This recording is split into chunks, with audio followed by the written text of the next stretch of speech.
Bismillahirrahmanirrahim. Assalamualaikum warahmatullahi wabarakatuh. Alhamdulillahi wa kafa. Assalatu wassalamu ala rasulillahil mustafa wa ala alihi wa dzurriyyatihi wa ummatihi wa man wala, amma ba'd. Fa ya ahbaballahi wa ahbab rasulihi sallallahu alaihi wasallam, usi nafsi wa iyyakum bi taqwallahi faqad fazal muttaqun fala tamutunna illa wa antum muslimun. Wa qala ta'ala ya ayyuhalladzina amanu taqullaha wa qulu qawlan sadid yuslih lakum a'malakum wa yaghfir lakum dzunubakum faqad faza fawzan 'azim. Alhamdulillah, bersyukur kita kepada Allah Subhanahu wa taala di mana pada hari ini Allah Subhanahu wa taala masih memberikan kita nikmat yang begitu banyak, yaitu nikmat kesehatan, nikmat iman, sehingga dengan nikmat itu Allah masih memberikan kita kekuatan untuk bisa menjalani kehidupan seperti biasanya dalam keadaan yang baik dan sehat. Video ini kami diminta untuk membuat video dan mencoba menjawab pertanyaan-pertanyaan yang disampaikan Bapak di grup. Ya, jadi langsung saja ya ke pertanyaannya. Yang pertama itu pertanyaan apa hikmah diturunkannya Al-Quran itu secara berangsur-angsur. Baik hikmah yang bisa diambil dari Al-Quran diturunkan secara berangsur-angsur, yaitu memudahkan umat pada saat itu untuk menghafal dan memahami isi Al-Quran. Ya, jadi itu hikmah yang bisa diambil. Coba bayangkan, andai kata misalnya Al-Quran itu diturunkan 30 juz langsung sekaligus. Nah, ini pasti akan membuat umat pada saat itu utamanya pada para sahabat akan kewalahan untuk memahami dan menghafal isi Al-Quran itu sendiri. Dikarenakan hikmah diturunkannya Al-Quran secara berangsur-angsur supaya umat pada saat itu utamanya para sahabat bisa mengamalkan dan memahami kandungan isi ayat Al-Quran itu sendiri. Nah, kemudian pertanyaan yang kedua yaitu coba jelaskan secara jam'ul Quran wa kitabatuhu. Nah, jam'ul Quran ini adalah proses pengumpulan Al-Quran, ya, proses pengumpulan Al-Quran. Jadi proses pengumpulan Al-Quran itu terjadi 3 tahap. Tapi di sini saya akan menjelaskan 2 tahap saja. Yang pertama itu pada masa Rasulullah SAW, kemudian pada masa Abu Bakar As-Siddiq, kemudian pada masa Utsman bin Affan.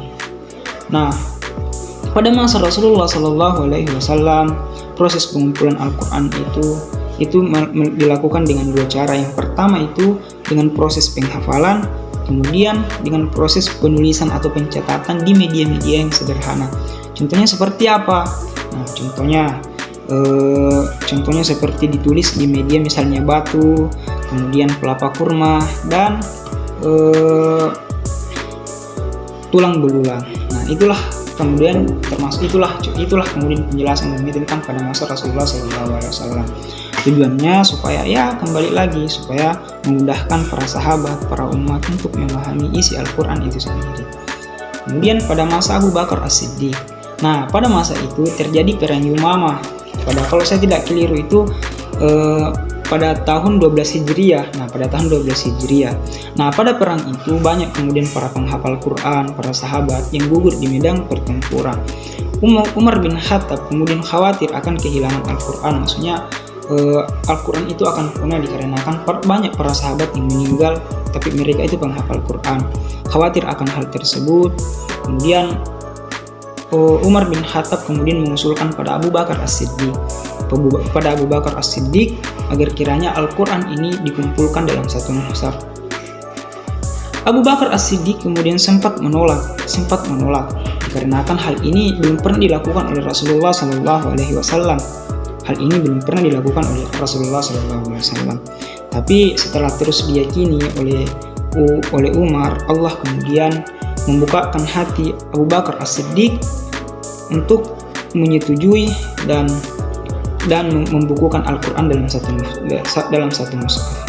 Nah, Abu Bakar As-Siddiq kemudian memanggil sahabat yang bernama Sa'id bin Sabit ataupun sekretaris Rasulullah yang pernah menulis Al-Quran untuk Rasulullah. Sa'id bin Sabit kemudian diperintahkan oleh Abu Bakar As-Siddiq untuk mengumpulkan ayat-ayat Al-Quran dan dibukukan dalam satu mushaf. Nah, Sa'id bin Sabit kemudian melaksanakan tugasnya. Dia kemudian mengumpulkan Al-Quran dari berbagai media seperti pelepah kurma, batu cadas, dan misalnya tulang belulang.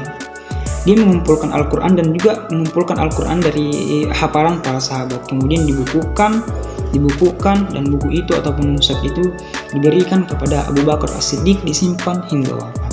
Singkatnya seperti itu. Kemudian pertanyaan selanjutnya yaitu jelaskan yang dimaksud dengan munasabah dan berikan contohnya. Nah, apa sih yang dimaksud dengan munasabah Al-Quran? Ini yang akan kita bahas lagi. Jadi munasabah Al-Quran itu adalah keterikatan ataupun hubungan antara ayat-ayat di dalam Al-Quran.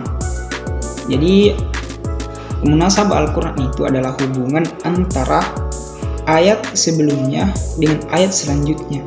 Itu biasa umum terjadi. Contohnya seperti apa?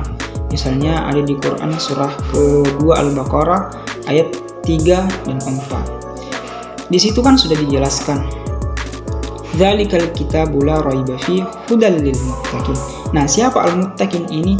Diteruskan ayatnya, alladzina yu'minuna bil ghaibi wa yuqimunas shalah. Nah, orang yang muttaqin inilah yang beriman kepada yang gaib dan mendirikan sholat. Singkatnya seperti itu. Jadi ilmu ini mempelajari antara keterikatan ayat-ayat dalam Al-Quran sehingga terlihat lebih menyatu dan terlihat lebih tersusun seperti itu dan mudah untuk dipahami. Jadi singkatnya seperti itu. Baik, kita masuk ke pertanyaan selanjutnya yaitu berikan contoh ayat Makkiyah dan Madaniyah.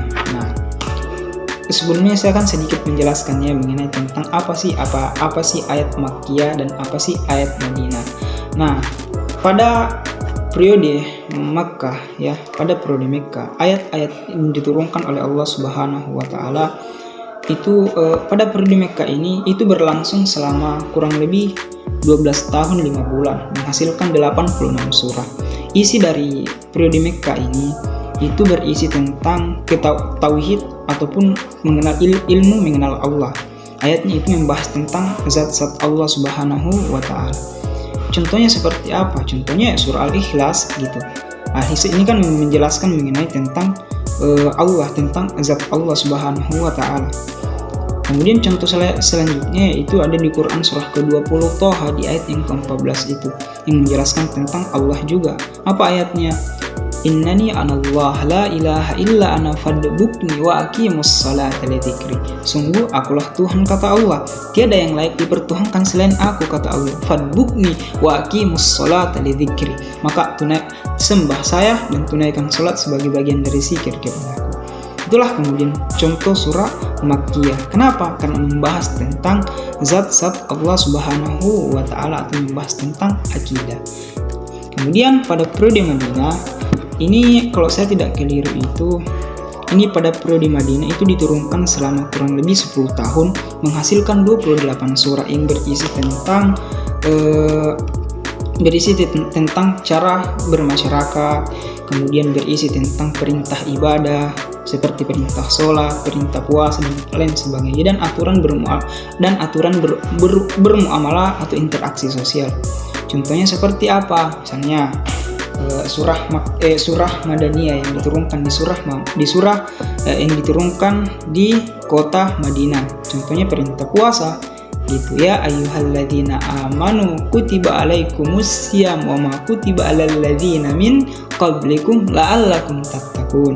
Duhai orang-orang yang telah menyatakan dirinya beriman kepada Allah, tunaikan puasa seperti orang-orang dulu telah menunaikannya, supaya engkau termasuk orang-orang yang bertakwa. Kemudian contoh selanjutnya ada di Quran surah ke-62 Al-Jumu'ah dengan namanya ayat yang ke-9 itu. Ya ayyuhalladzina amanu idza nudiyatis sholati min yaumil jumu'ati fas'au ila dzikrillah dzalikum khairul lakum in kuntum ta'lamun. Hai orang-orang yang telah menyatakan dirinya beriman kepada Allah, jika telah tiba seruan untuk menunaikan sholat Jumat, maka tinggalkan segala aktivitas kalian dan tunaikan sholat Jumat itu, karena sesungguhnya sholat Jumat itu lebih baik bagi kalian kalau kalian mengetahuinya. Singkatnya seperti itu. Baik, kemudian pertanyaan terakhir yaitu mencoba untuk menjelaskan tentang apa itu ayat muhkam dan apa itu ayat mutasyabihat. Jadi ayat muhkam itu adalah ayat ataupun surah di dalam Al-Quran yang sudah tidak membutuhkan lagi penafsiran karena sudah jelas tafsirnya. Jadi ayat ini sudah tidak membutuhkan lagi tuh tafsiran. Contohnya seperti apa? Contohnya seperti perintah sholat. Quran surah An-Nisa di ayat yang ke-103 contohnya. Ya, yang berisi tentang innas sholata kanat alal mu'minina kitaban mawquta.